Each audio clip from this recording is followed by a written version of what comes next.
Hello, hello. It's the Minnesota Pubcast. As you may have heard of on a couple of other shows by now when you're hearing this, because you might have heard a promo we finally have made. Hi. Yay. Jason McGovern here, along with Molly Burke. We are live at O'Gara's. We're starting this show today where we are going to tell the people why they should come to O'Gara's. I mean, this is our one and only sponsor right now. We love this place, and we're going to give a little love to our sponsors today. First of all, we got to tell everybody to come down here for live band karaoke tomorrow night. Oh, yeah. That's every Friday. I think Suhan is out of town, so Suhan's not doing his band stuff there. What is your problem right now? You still These can't hear? headphones suck. I don't think it's the headphones. No. You're Do turning you that wanna down, by switch? the way. I know that. Oh, because so you can hear, but it's... I'm getting, feedback in this ear. Okay, hold on. We'll give you another set of headphones. It's fine. You sure? Can you hear me? It's horrible. Can you hear me or not? I can hear you. If it's awful, we'll change it.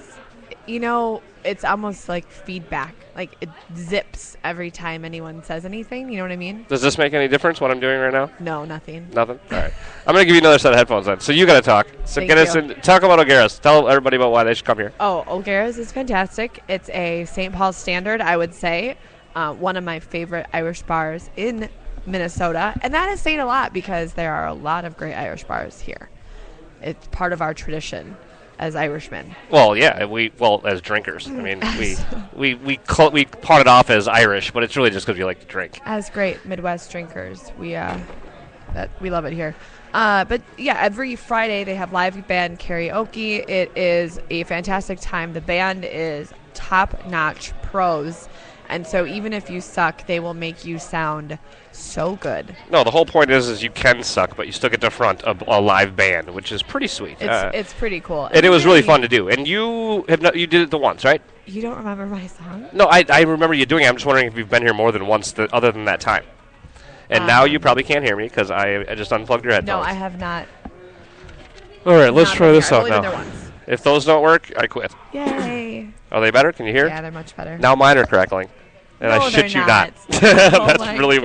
weird. But I don't care. I'll get past it. I've dealt with worse.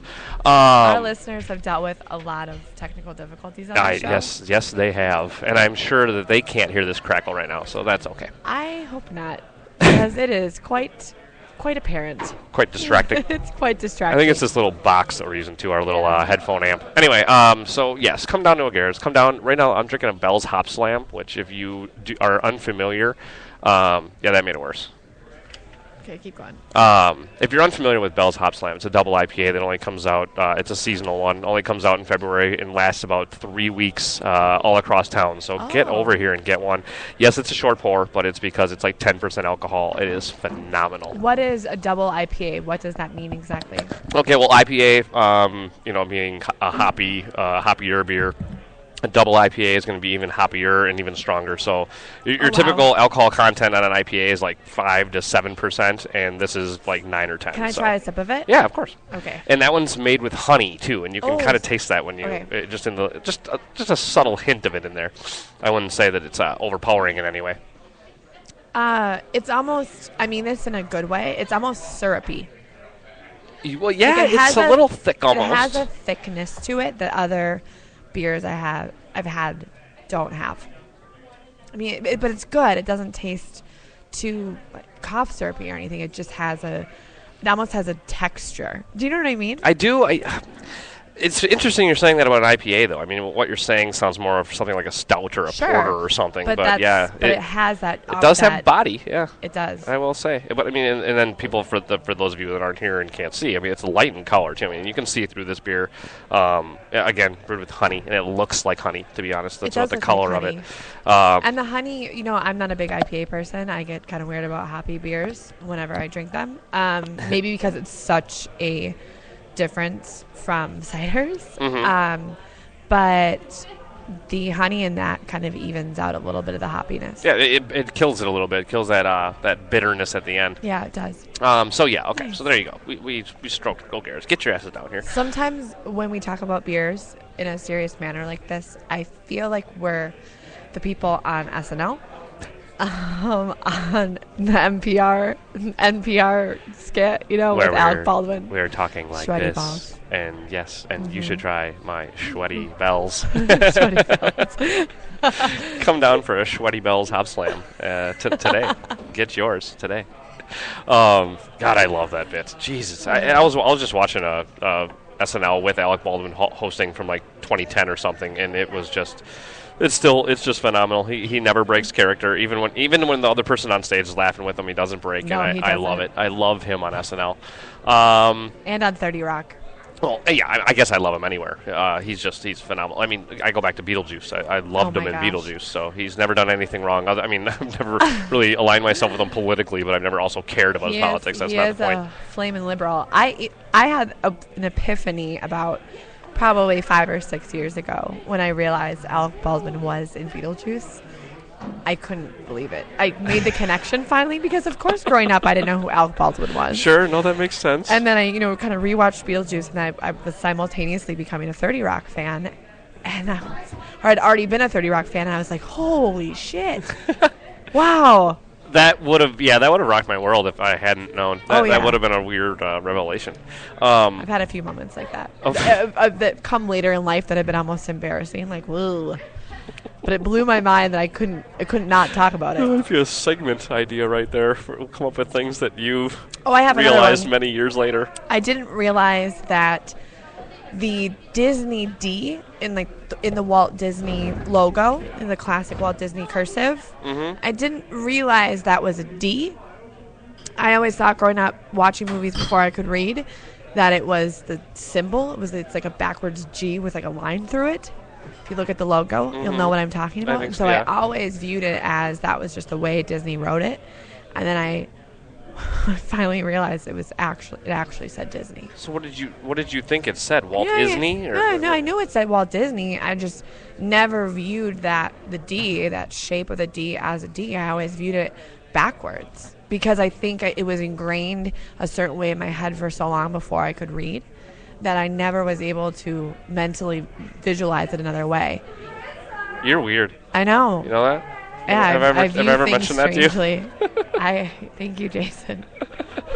Well, like I said though, that's fun. I think we should play with that. You can come up with some other good ones. Yeah, I had fun. it in my advanced college class, in my freshman year of college, my college English class that I was placed in specifically, and then I had this epiphany, and people were like, "Get the fuck out of this class, you weirdo." Actually, along the lines of the Beetlejuice thing, though, I showed up at a Halloween party 5, 6, 7 years ago. Yeah. Something like that.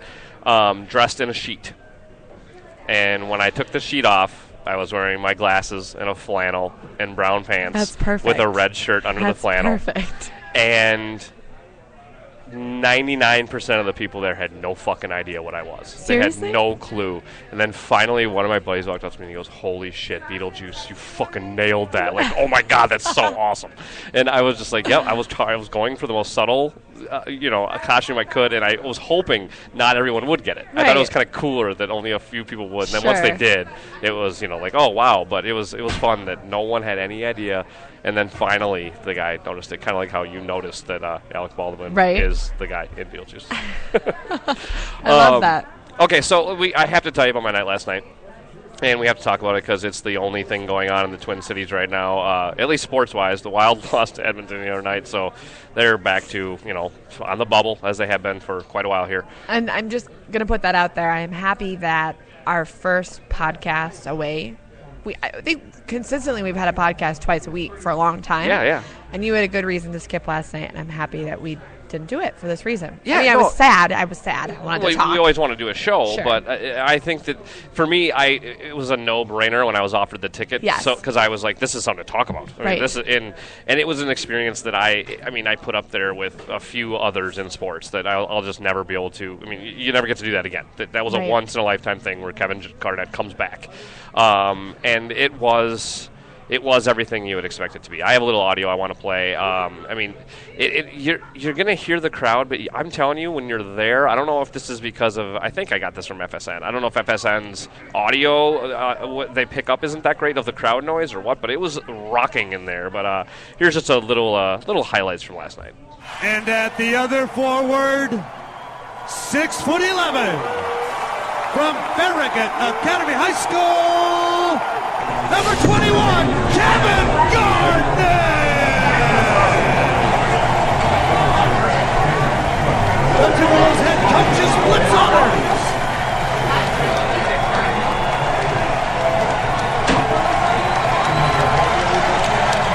There you can kind of hear him.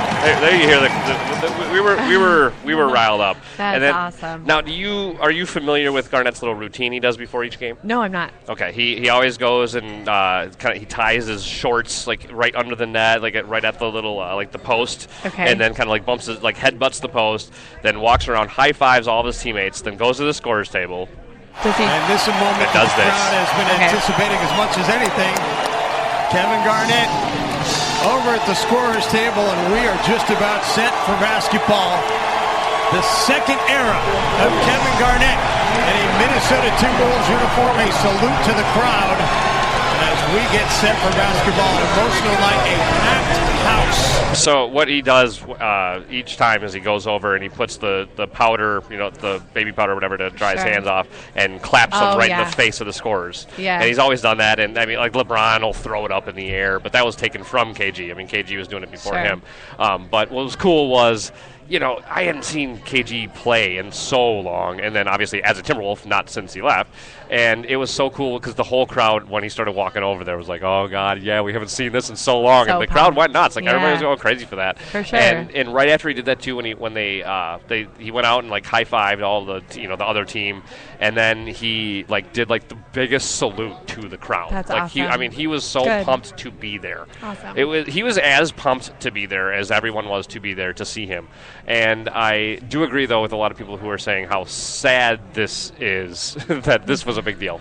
The guy coming back No. at the end of his career, it being that it's sad because the Timberwolves season's been so bad and because the sports landscape here has been so bad in general that this was a big deal. But it was a big deal. I mean, I don't go to the Target Center. Like I said, I went a couple weeks ago because I was given free tickets to a suite. I mean, that was the first time I've been in the Target Center in ages. Sure. So for me to go, it's kind of got to be something special. And to go see KG come back last night was Yeah. so awesome. I had a great time. It was really cool to see the Target Center full. I mean, that is something that we don't get to experience. I've been into a couple of games in the last few years, and it's just, it's like half full, whatever it is. I don't know what their record is normally or their average, but it's empty, and it's just kind of sad. It is. It's And normally we show up to games, we show up to Twins games, we show up to Vikings games, no matter how bad they are, and we always show up to Wild games. Timberwolves, not the same, and I had this experience. I went to go see the Wild play in Phoenix, the hockey team. What is the Phoenix hockey team? it's the Arizona Coyotes. Sure, and no one goes to the Coyotes games. No, nobody. God, no. And it was It's Arizona. They I shouldn't even have a felt- hockey team. I felt like I was at a high school game, and that's kind of how I felt when I went to the basketball games here. And I'm happy there's a reason for people to show up, and for the first time I saw scalpers outside. Outside my office because I'm right by the Target Center. Yeah, and I suppose that was something that I was like, tickets? What are they selling tickets for? I was like, oh yeah, that's right. right. You get that for Twins tickets, but even the Totally. Twins games aren't sold out. It's not like you need to scalp them because they're sold out. But last night, I mean, they sold standing room only tickets there at the end. Wow. They released 1,000 tickets Monday or Tuesday too. So Cool. no, that was cool. It's a super good time. I'm so glad I got to go. And they came back from The start was so bad. I mean, it was painful. Oh my God, the start was so bad, and I was there, so I didn't catch the TV broadcast, but I was in watching these little highlights and I grabbed this audio from the first play as they're going down. The announcer even says he's like. They'll probably make this first play something for Garnett, set it up for Garnett. And then 2 seconds later, it's stolen and brought down the court, and the Wizards score. And, I mean, we were down bad to the Wizards, who are not a good basketball team. But yeah, that we ended up routing them, beating them by like 15. It was a fun game to watch. Last footnote I'll throw in though is I was there till the bitter end. I never stay until the end of sporting events, but I was given this ticket. Why don't you, even if it's a really close game, you don't stay? If it's playoffs, I'll stay. Otherwise, I don't care. You don't? No, I don't care. Oh, I refuse to leave. See, and I for don't Twins games, maybe I'll get too drunk and I'll head out of there. But well, see, I have no problem with that. Like, I can totally understand that. But for me, I would rather not sit in traffic in a parking ramp than I would see the outcome of one of you 81 live in home St. games. Paul. And I live in St. Paul. There is That's that. right. That'll change everything, too. You're right. Because I true. park down here. I have to park do. and drive. And I forget sucks. that. I take the bus or I take the cab. Oh, yeah. So it'd actually be Why don't you take the easier light for rail? you to stay longer. Why don't you just Because park you got to somewhere drive near to the light rail. Still got to drive to it. What's the point? So you It hop takes- on the light rail and you go back where you don't have to wait. Well, okay. Well, here's first of all, we were doing Wild Wednesday yesterday, so I'm at Bennett's and I'm running out of there from Jubay's show. Oh yeah. So I ended up driving the five of us, and they were so thankful because I fucking flew. Did you go with I was Jubay? flying. Or are you talking about I'm somebody talking else? about my sister's Oh. boyfriend and her buddies and her. They're the ones that had the ticket, and so I mean I made it to the Target Center from Bennett's in 15 minutes, maybe. I mean, I fucking flew. And that's with traffic, and that's with parking. Like, we cruised down there, because the whole point was we had to see KG You have announced. to. Like, that was the whole point. And it was, again, it was totally worth it. But, for me, light rail, I wasn't planning on getting drunk last night either. Oh. If I'm planning on getting drunk, that's obviously a wonderful thing. But, again, I have to drive to the light rail station. So what do I do with my car at that point, like, once I get back? So it still doesn't do me much good. I mean, I went to a Vikings game this year where I rode the light rail and parked at a buddy's who lives downtown Sure. St. Paul. So that worked out conveniently. But otherwise, it's still driving for me. So until I can get my ass moved down to St. Paul somewhere where I can walk to the light rail, it's just still not quite convenient enough.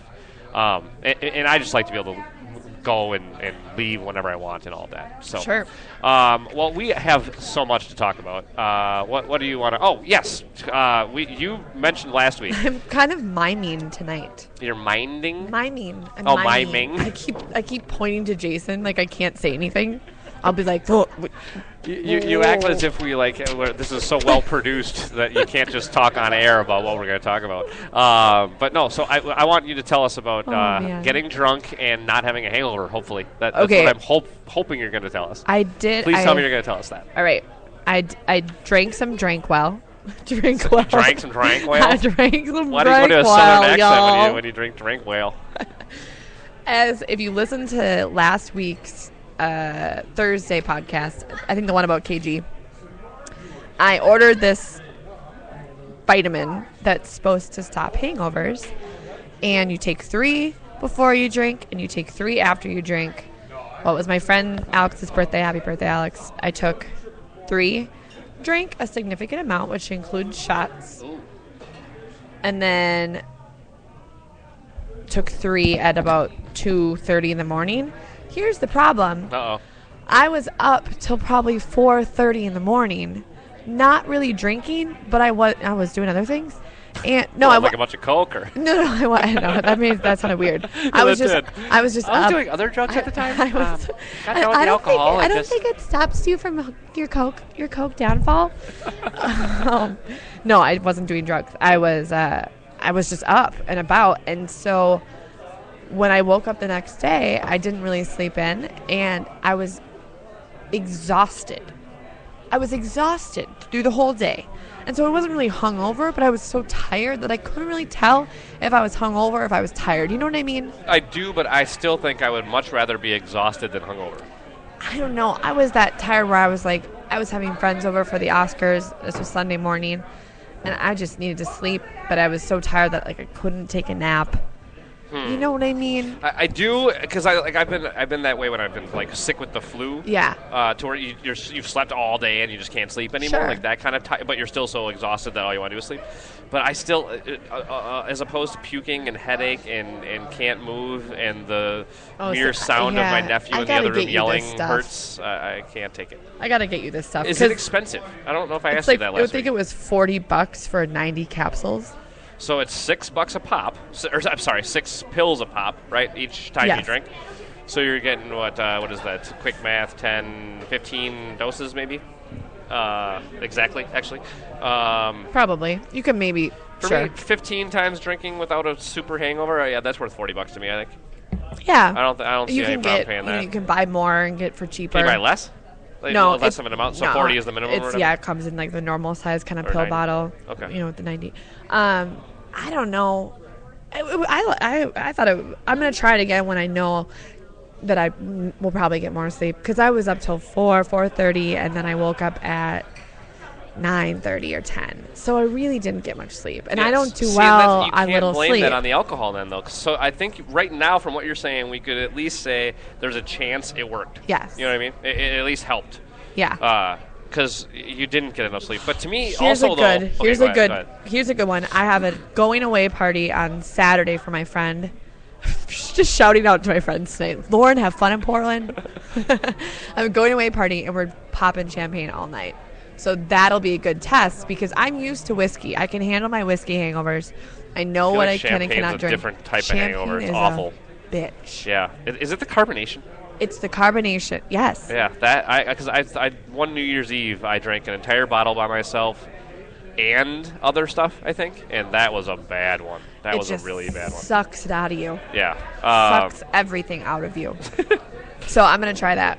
And then I'm going out on Friday to meet up with some friends I haven't seen for a while. So it's gonna be a rough weekend. So are we talking 12 of those you're taking this weekend? Possibly. Wow. All right. Well, yeah, I'm very curious. I want you to do a real one though, because actually with me too, if I drink till 2 a.m. but for like I'm playing cards till 4 or 5 and I'm not drinking anymore, Yeah. the hangover is less the next day anyway. Like I swear, just those couple of hours of being awake, even if you get up at the same time you would have. Sure. For some reason, I swear, I don't know if your body digests more because you're awake, or I have no idea what it is, Yeah. or if it's just mental. But I feel like if I stay up later, I don't have as bad of a hangover. Yeah, I I don't get know that. what that's about. I get that. All right, well, let's take a quick break. We'll come back, and do you want to tease what you want to talk about? What do you want to go into next? We have so much to get into. Well, I think we should just go straight to the Oscars. All We're right. already behind, Jason. We are very behind. We'll do a little Oscars recap when we come back right here on the Minnesota Pubcast. The Rusty Gatenby Review is the entertaining show about entertainment from movies, music, and more. Award-winning TV guy Rusty Gatenby and his review is the podcast with the biggest cast in entertainment, part of the Alive and Social Network. You can get that Minnesota connection to Hollywood and beyond any time of the day or night simply by clicking on the RustyGatenbyReview.com. That's the RustyGatenbyReview.com, part of the Alive and Social Network.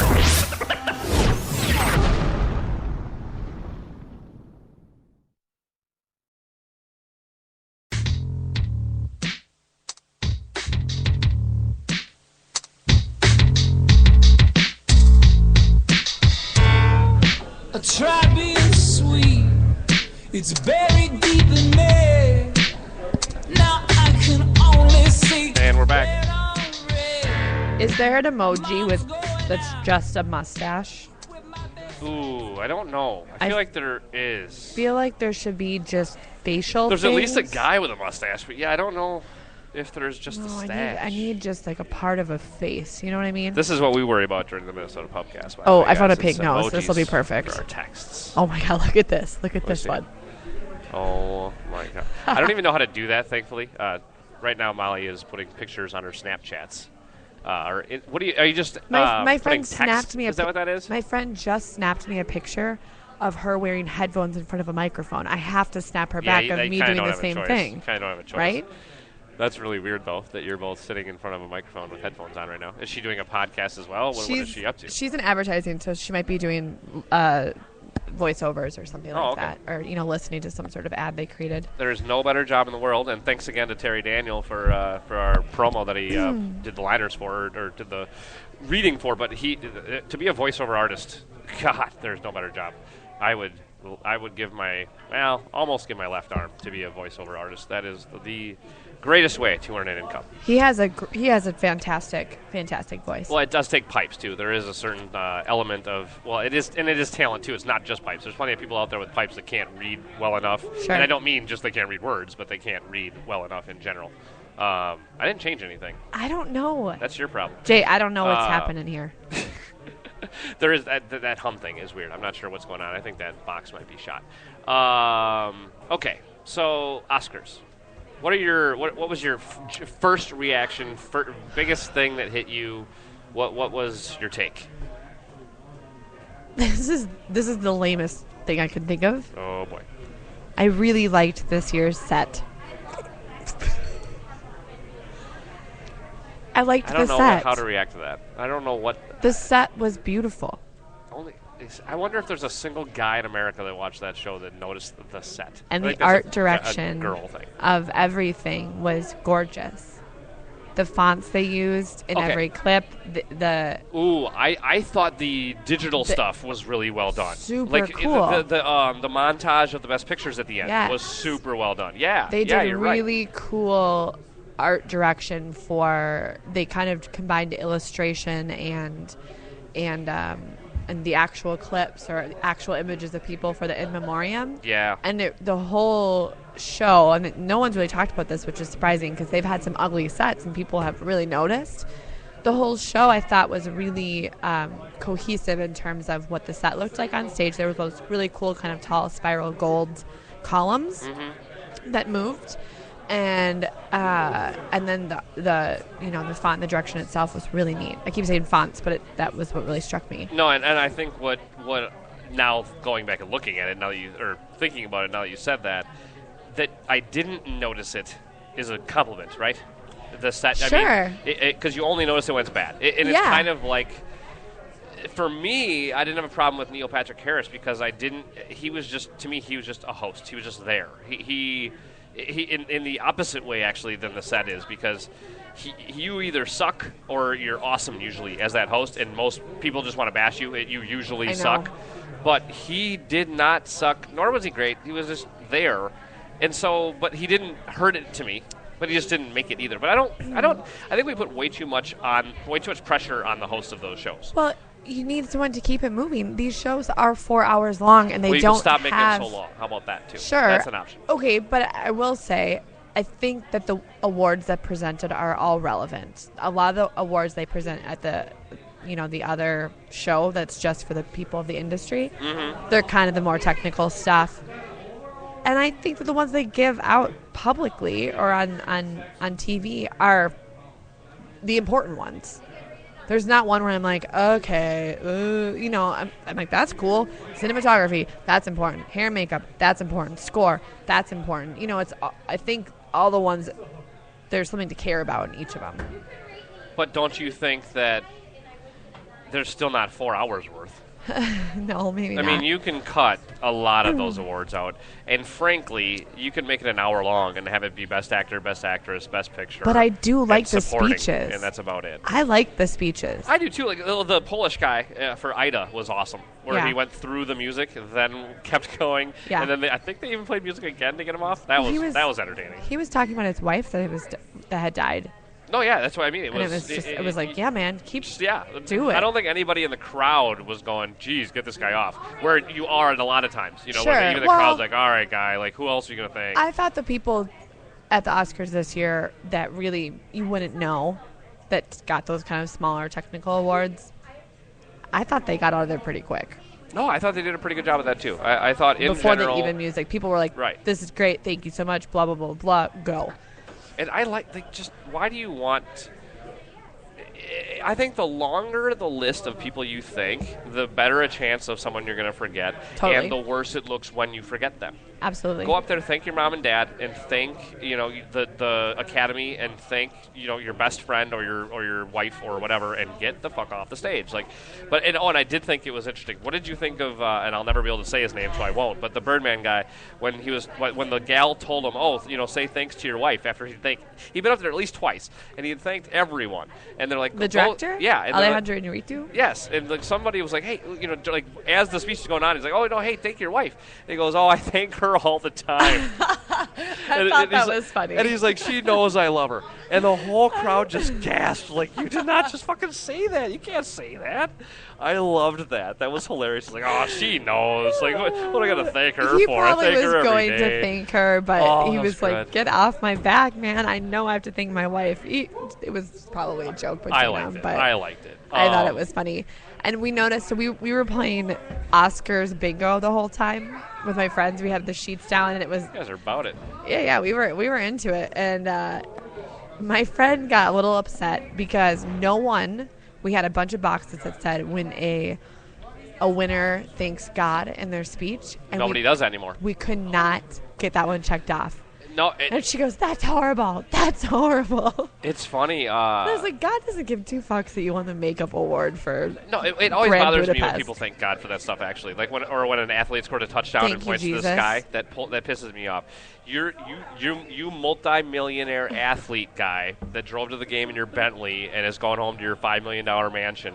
You think God's pulling for you to get that touchdown? Are you fucking kidding me? Like, I would really hope he's worried about the kid with malaria in Africa a little bit more than you. Like, Please, Jesus. please, I hope that's true. Yeah, or I would rather there not be a God than there be the God that's rooting for, Terrell Owens. I know it's a bad timing reference, but you know what I mean. Oh, man. Okay, well, so the big story to me for the night, I think, is that Keaton gets snubbed. Now, I don't think he necessarily You deserved thought it, but Keaton I think got people. snubbed? I think You would the call that a reaction was snub? he was the favorite. He wasn't an odds-on, total favorite, but he was the favorite. How going could in. he have been a favorite when Eddie Redmayne won all the other big awards for his role? And you always know the Oscars pick those British guys. But the Oscars also like with Julianne Moore, do the Lifetime Achievement Award Oscar. And this would have been one Sure, for I him. don't think Lifetime Achievement is quite Julianne yet. She's not quite there. She's not Meryl status yet. But that movie she was in was no one even went to, and Still Alice. From what I've heard, that's not necessarily a very good movie. Like, but her role was probably really good. I But don't know, don't but you she was usually need more than that to win an Oscar? No. Not just one great acting performance in a shit movie? She was a white lady struggling with dementia, or Alzheimer's. No, I think that right there, that role, if you do that right, you win an Oscar. Do you think there is something to, and is there anything wrong with the fact that if you play somebody with an affliction, you win? No, I don't What is think. with I don't that? think that's I wrong. don't know if it's bad or I not, think but- it's challenging because it taps into physical and emotional aspects, and so I think it's much more difficult than a lot of roles. But I think, like I said, British period pieces, really good British actors, and white women who play very specific roles tend to win. I'm not saying they're. I'm not saying that they're not in-depth roles. I'm not saying they're not difficult roles. I just think that is generally the pattern of the Oscars. I'm not diminishing Julianne Moore's performance at all, and I'm not diminishing Eddie Redmayne's performance, but I think that is the pattern. You haven't seen either of those, have you? No. Okay, yeah, because I saw The Theory of Everything. After I saw The Theory of Everything, I thought, if Eddie Redmayne won it, I wouldn't be surprised. Sure. That was, and I said that to a buddy too, and he said, but my buddy said this isn't fair because he has a template, like he's being someone else. He just has to act like that person. Yeah. And my reaction to that was, what was Michael Keaton? But if he wasn't himself, I mean, Yeah. he's playing himself. Yeah, he is. I mean, and don't get me wrong, it's well written and obviously fiction, and he's acting very well. Right. But if you're going to say that Eddie Redmayne shouldn't have won because he had somebody to base it on, fuck, Michael Keaton has the most to base it on. Like, that to me was at least an asinine argument to make the case for Keaton. Well, and I'm not an actor, but I would say, what's more challenging? I'd love to ask an actor this, an established actor. What is more challenging, playing a role that's established and playing it different, or being someone who already exists or who has existed, so you can study them and channel them, like people who play Shakespeare roles. Yeah. How do you make that different, but how do you still make it Shakespeare? Well, sorry. No, it's okay. Or how do you play someone completely brand new? Which one is more difficult? I have no idea. Well, I take that a step further because I agree with what you're saying with anything. If you're in Hamlet or if you're in anything that Shakespeare's done, like there's all this history, and so everyone can go, well, this performance was so much better than this performance. Right. And you can get really, high and mighty on it. But for me, it might be harder to mimic a real person because it's so much easier to criticize. It is. Especially a living person. Yeah. I mean, it's easy to go back and play Lincoln. Nobody fucking ever saw Lincoln. Nobody's ever really heard Lincoln. We have nothing. I mean, we've seen pictures of him, but nobody's ever seen video of Lincoln. We don't know how he moved. We don't know how We have recordings of him, but that's yes. I thought he had that super nasally voice, and I've never actually heard it. He has. You can listen to one of his speeches. But is it the Gettysburg Address or something? I think so. It's okay. Obviously, Because what I always heard about him, and I think that was even what what's his name did when Daniel Day-Lewis played him, was something that he's 6'4", he's like my height, bigger than me, wears a big tall hat, and he's got this nasally, this really high, like crazy voice, which was so 7 years ago. It's just so not fitting for the man you're looking at. So I always found that interesting. But so I don't know. I couldn't get mad at that one. The one I would have gotten mad at would have been Best Picture, which I only would have been mad at it if it didn't go to Birdman or Boyhood. Sure. And I was really going to be mad at it if it went to American Sniper. Yeah. Because there was that talk that could be the upset, and I'm just going. That didn't win anything. No. And that was supposed to win a lot. Good, too, by the way. Bad movie for those of you who haven't seen it. Don't waste your time. I don't know. It looks so intense. It looks sad. If you want to watch an intense, good war movie, go watch Saving Private Ryan, or go watch the HBO series about Band of Brothers. No, the one about the Iraq War. Why can't I ever think of it? Generation Kill. Go watch that. That is way better Band than of Brothers this movie. too. Band of Brothers, and then there's The Pacific. Isn't that the other one too? The other war movie on HBO or the war series? Fantastic as well. Oh, those are all awesome.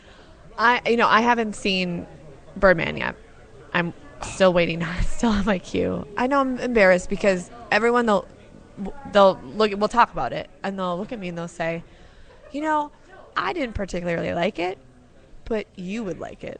And I'm like, I don't know what that means, but from what I've heard, I really enjoyed Boyhood, but I thought Birdman sounds like the type of movie that pushed the boundaries of cinematic art.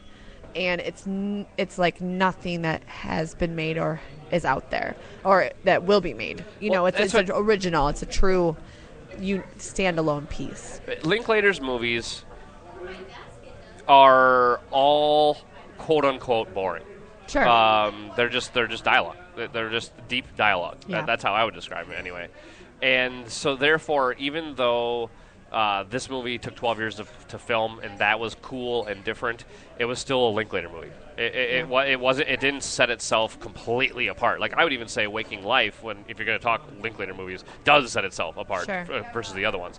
But Birdman is visually different than any movie I've ever seen. Its style is different than anything I've ever seen. It's just. And then you throw in great acting and the rest of it. It is everything you would want. Again, I loved Boyhood. I thought Boyhood was an amazing film, but I just it's a beautiful film. It's just it really was a beautiful examination of life. Yeah, but it's not stand out. It's not stand out above others forever and ever. And I think Birdman kind of is. I think Birdman is a standout type of movie. I think it's a one-of-a-kind type of movie. Again, I mean, you can compare Linklater's movies to his own movies, or Boyhood at least, to his own movies. So to me, that's not that original. Birdman was extremely original. I'm looking at kind of past winners right now within the recent history of time. Mm-hmm. Sorry, I'm going through all this. Deer Hunter, Apocalypse Now. I did not like Deer Hunter, by the way. I don't think I've ever seen. E.T. won Best Picture. Yeah, that's great. One of them, Tootsie. And that is a great movie. Yeah, that should have won. Tootsie. I love that a comedy was able to win. I never saw Tootsie. So funny, so good. Remember Amadeus? Sorry, I'm way back in the 80s. Still. Don't worry, I just found a picture of Marion Cotillard, or is it Cotillard? What? That's Cotillard? She's French. No, but L-A-R-D is the A? Yeah. Wow, I took 4 years of French, and I didn't know that. But she is maybe the hottest chick I've ever seen in my life. I think it's pronounced Marion Cotillard. Well, when you said that, it rang a bell.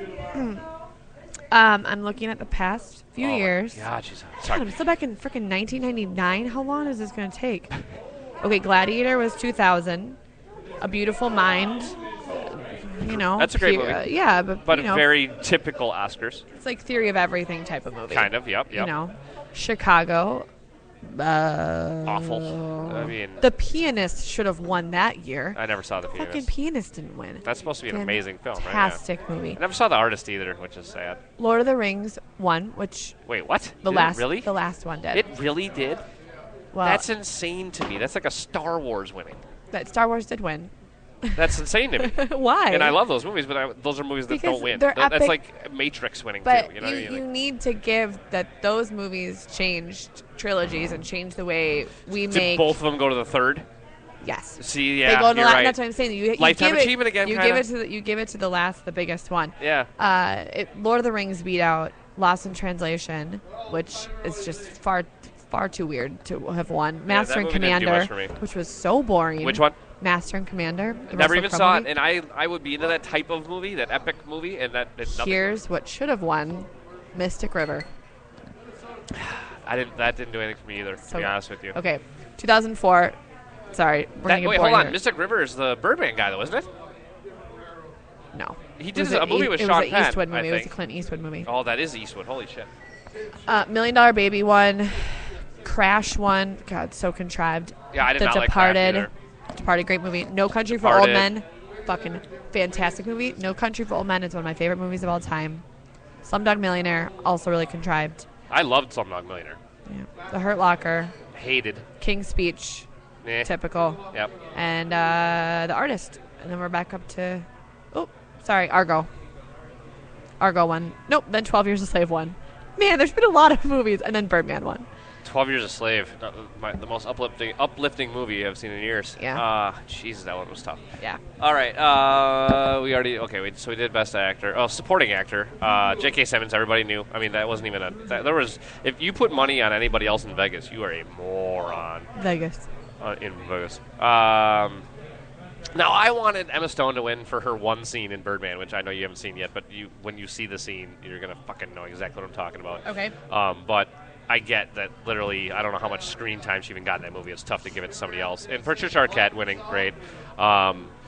It is always a little ironic when a super, super rich white lady goes up and starts talking about equality for women. I don't think that's awkward. I don't think that's awkward at all. Well, She was a single mom for a long time, but... No, but I'm just saying you've proven that you can get past these barriers. You're proof of it. So what are you even talking about? Why? What do you mean? She's talking about a gender gap, which yeah, there are but just plenty of because economists you've would say don't made even it, exist. just So- because I mean, I've done very well in my life, and I still think there's a gender gap. Just because I've made it doesn't think of it.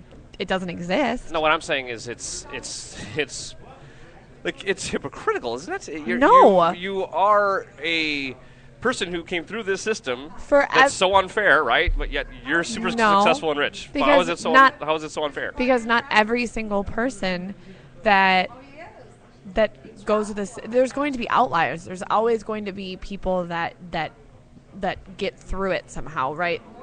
Not everyone is below. Not every woman gets paid less than every man. Well, no, of course but not. on average, that is the reality, and that's what she was talking about.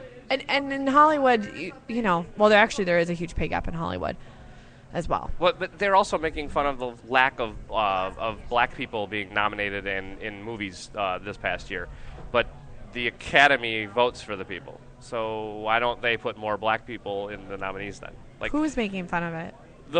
during the Academy Awards, it was brought up like 3 different because times as it's a insane. joke that there's not enough black people there. Yeah. But yet that's the Academy's doing. So how are Right. you going to dare? Who are you making fun of? Who are you saying is You're being making unfair? fun of the Academy that they didn't nominate more black people.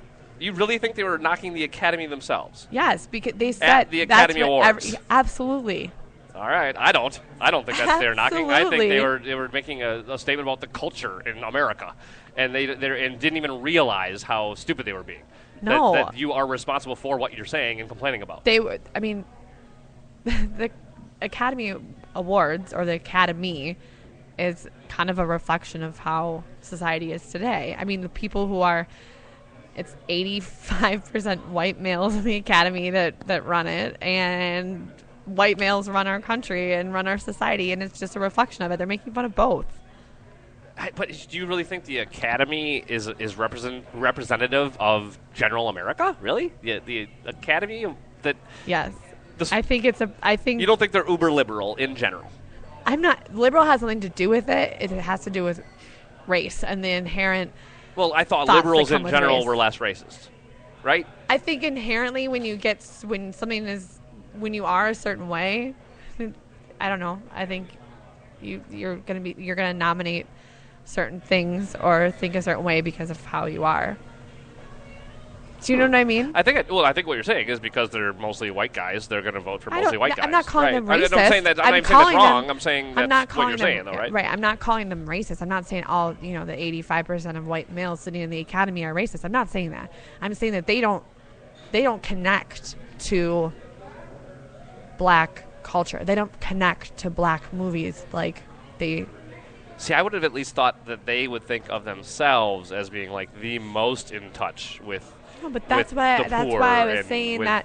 Why do you think we have a pattern of British period pieces and white male-dominated movies? Oh, remember, 12 winning? Years a Slave won 2 years ago, though. Yeah, and that's fantastic. That's also not But do you liar. think that's kind of a token? Yeah. One African-American woman has won an Oscar. I mean, it's insane as for Best Actress. Right.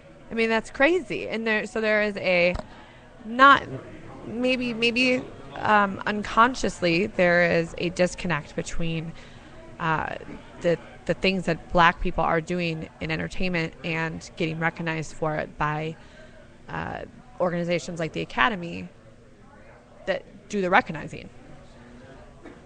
I don't think the Academy is consciously leaving them out. I think it's an unconscious social thing that's happening. Well, right, because again, I at least did think that they would be the types that would never think themselves as being racist or anything. They would be, no, I'm super open-minded, and I would vote for anybody based on how good they are. Why do you think they give one speech a year? The Academy sends out one representative. They send out a black woman this year because they know that black people and women are underrepresented. That's what I'm saying. Yeah. They're fucking pandering. They can vote liberal all they want. They can, nominate Obama all they want. They're still, but they don't they're actually still believe anything. fucking going for the people that are them. I mean, but that is a normal biological response. Well, no, that's sociological. A normal sociological response is you gravitate towards the things that you relate to the most. No, and that's why too. Like in general, like white people and black people and whatever color people, they stick in groups like that. It just in general, you look for people that look and sound and act like yourself. Definitely, but that's why there apparently needs vote. Sure, and that's why there needs to be a push to always have more black representatives, more female representatives, whether it's government or whether it's shit like the Academy. There should always be an equal representation. Since this did go a little political on its own, which is always fun. Citizen 4. Now, you said it's about Snowden. Do you know anything else about it? No. It's on HBO right now, so if you have access to HBO right now, I do. Okay, I know you have the PS3 issues or whatever, but I can still watch HBO. But you still have cable or whatever. Yeah. That's how I watch it. So that's the only reason I know. But so Citizen 4 is basically about the journalists who were contacted by Snowden and went to him and met in a hotel room in China and decided what they're going to put out and how they're going to put it out and how they're going to make sure that the right stuff was put out and that stuff that would actually hurt people and could really literally blow people's cover and who knows what possibly. They made sure that wasn't in there, and it was really interesting because he just basically said, like, I'm just giving you guys all the info and I'm going to trust that you don't put the wrong stuff out, which is fucking really dangerous. But he chose who he was going to in the media. People. Well, it wasn't WikiLeaks. Well, no, maybe the same guy that was in the WikiLeaks thing. He doesn't actually get connected with what's his name from WikiLeaks. Why can't I think?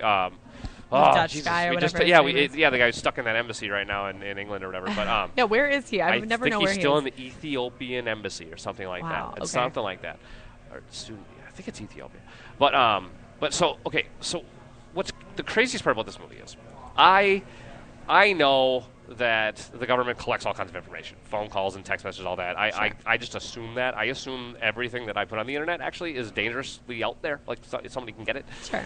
And I understood that there's a thing called metadata that they use for spying. Now, do you know what metadata is? Just you've probably heard the term, maybe. Well, but metadata is something that when I help build a website or write an article or do anything, we always add metadata to anything that goes out on the internet, and it's an internal tag to help the internet pick things up. So that would you get the gist of this thing, because what they're saying in metadata is that, like, metadata would be where you use your credit card, who you call and how long it lasted, who you texted, who you Googled, whatever.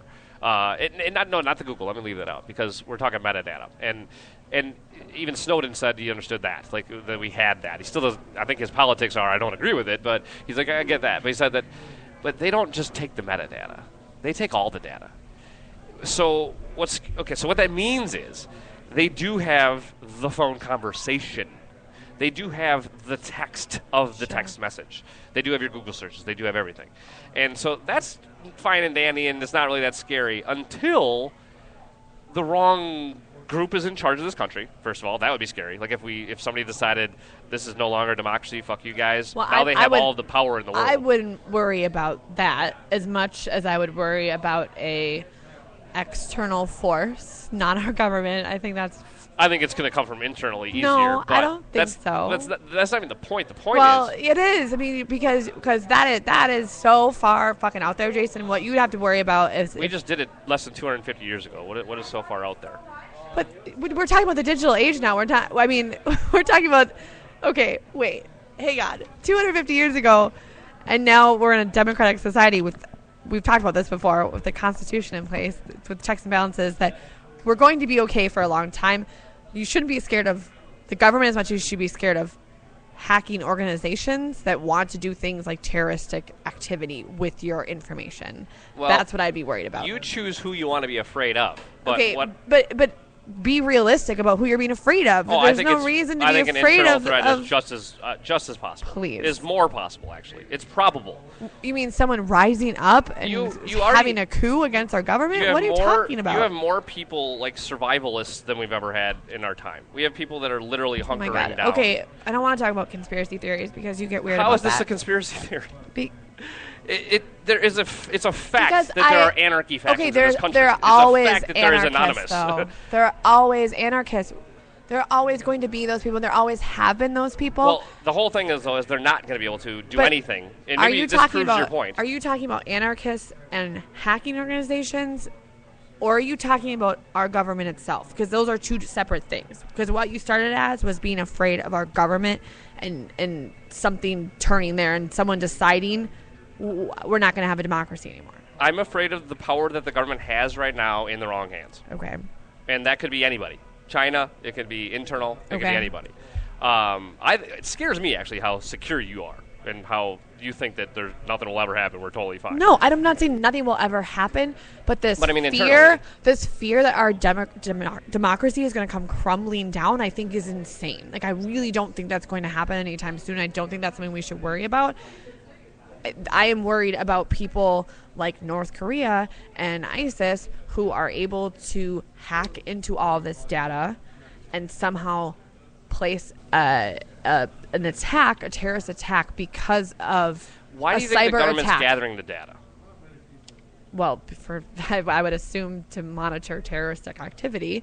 But then why would they get my data? Who are they going to protect by gathering mine and your data? I don't know. But they're taking it, so why would they do that? That's my thing is... See, I know I'm going over a cliff that's too hard for you to go down. But my point is, though, is that they have all the information. And so let's say, even just a Ron Paul, if you want to make it a little more realistic. But I think it's somebody more radical and that takes it farther. But let's say that person comes up and they become a leader. They become an MLK, okay? They become some kind of like a leader of the people, and there's a movement, all right? If this person will be destroyed because the government has so much information on them that they can now destroy anyone. They know everything about you. They can predict what you're going to do, and they know who you know and who you're connected with and who you're talking to and where your money is. It's all of the information they have. There is no stopping this government ever again. You're not scared of the government. Wait. Okay. I'm afraid of tyrannical government. That's what I'm afraid of. So you are not afraid of a coup rising because... I'm afraid of the government taking it farther than they already have and becoming something that's not democratic. Yes. That if that's you But want to call that a coup, if you want to take that, it doesn't have to be a takeover by one person. It's going to be a gradual thing that we just thought we were in democracy, and all of a sudden we're not. I think that with the basis of how our country and how our Constitution is set up, that it doesn't allow for that. That's what we still think we use the Constitution. You still think that matters. That's what's funny. Yes. That's what I'm saying. It doesn't matter anymore. Because the FCC today just proved that. You're saying we're going to go back to something like what we fought against 250 years ago. I mean, we're doing like a circular thing here because 250 years ago, there was one person in power. It was a tyrannical government. And we said, F that. We don't want that anymore. We're going to set up a system in place that doesn't allow for that anymore. And that's where we're at right now. And I don't see then what you're afraid of. So I guess what I'm saying, though, is that then let's go to what you just said. That couldn't happen again today, though. What I'm saying is because there's everyone is known. Everything about everyone is known. You can be smeared and demolished so quickly because of the digital age. The Thomas Paines and the Benjamin Franklins and the Thomas Jeffersons and the those guys would have the stuff we know about Thomas Jefferson today and him having sex with his slaves and all that would have all been out, and he would have been there would have been no Thomas Jefferson. He would have been considered a piece of shit early on, and he would have been smeared, and he wouldn't have been able to rise to power like he was. Okay. So what I'm saying we're is essentially saying that like shitty people that are in control of something were able to find the shittiness about them and stop them from being in control? What I'm saying is that good people do shitty things, and they're going to be stopped before they get a chance to do good. That's what I really think this is going to end up doing. Why? So are you not afraid of the government having all this information? No, I'm not. So why do we have the Fourth Amendment? What's the point of that? The Fourth Amendment. I don't know what's the Fourth Amendment. The Fourth Amendment to protect you from illegal searches and seizures, to protect your documents from the government. That's what the whole point of the Fourth Amendment is. I don't know. I'm just not afraid of it. I have nothing to hide. I'm not doing anything illegal. I'm not going to revolt against this country. That's the part I can't. And I'm having trouble explaining this to anyone. You're still allowed to have as many anti-government views as you want. You can have all the crazy views if you want.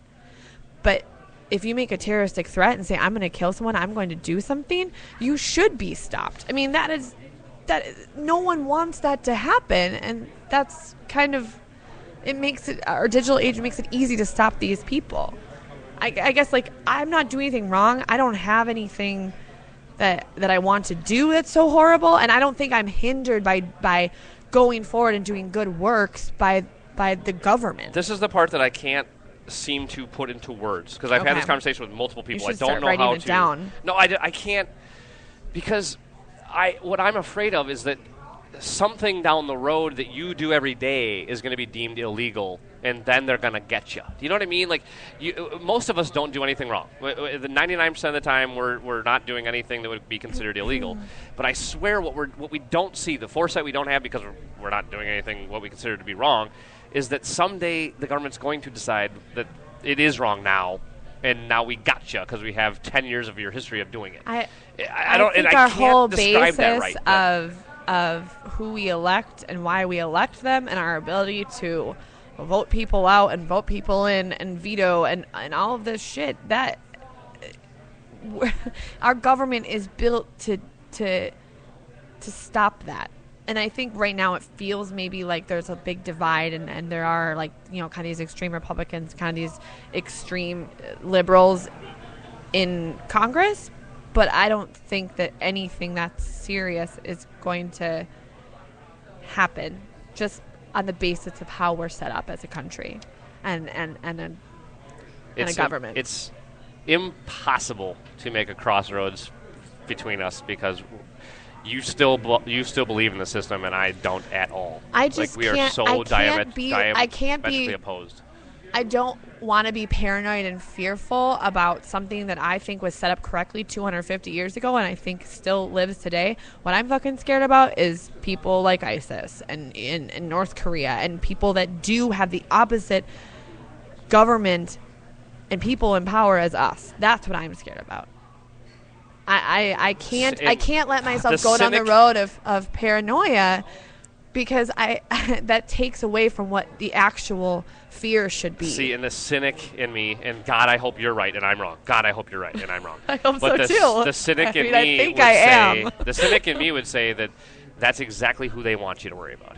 is ISIS and Yeah, North and Korea and you these people that can't will let never affect your yourself life. go into that That's who they want you to worry paranoia. about. But they're never going to Jason. affect you. What is ISIS going to do to you? What is North Korea going to do to you? They're never going to affect you. What did Al Qaeda do to us on September 11th? Well, I mean that's what we're facing here. We're facing people that are using the internet to bring people over to Syria and to make them a part of ISIS. ISIS is a hell of a lot more equipped and manned and and that's moneyed what's than scary. Al Qaeda ever was, too. And survey the shit out of those guys or watch the shit out of them. Do you want to do a little thing on ISIS next week? I know we've been reading about it Yeah, lately. it's pretty intense, but- We got to talk about it just because, and I think you and I can kind of see eye to eye more on that too. That We almost got to net neutrality tonight. We were like on the cusp of net we've neutrality. been talking about net neutrality for like 2 months too. we have. Since it passed today, we do have to talk about it. So. Yeah, we do. All right. Well, we'll get into a little bit of the more politics next week, but it'll be in a little different way than we did tonight. But thanks for listening. We'll see you next week. Thanks to our sponsor, O'Gara's, and we'll talk to you next week.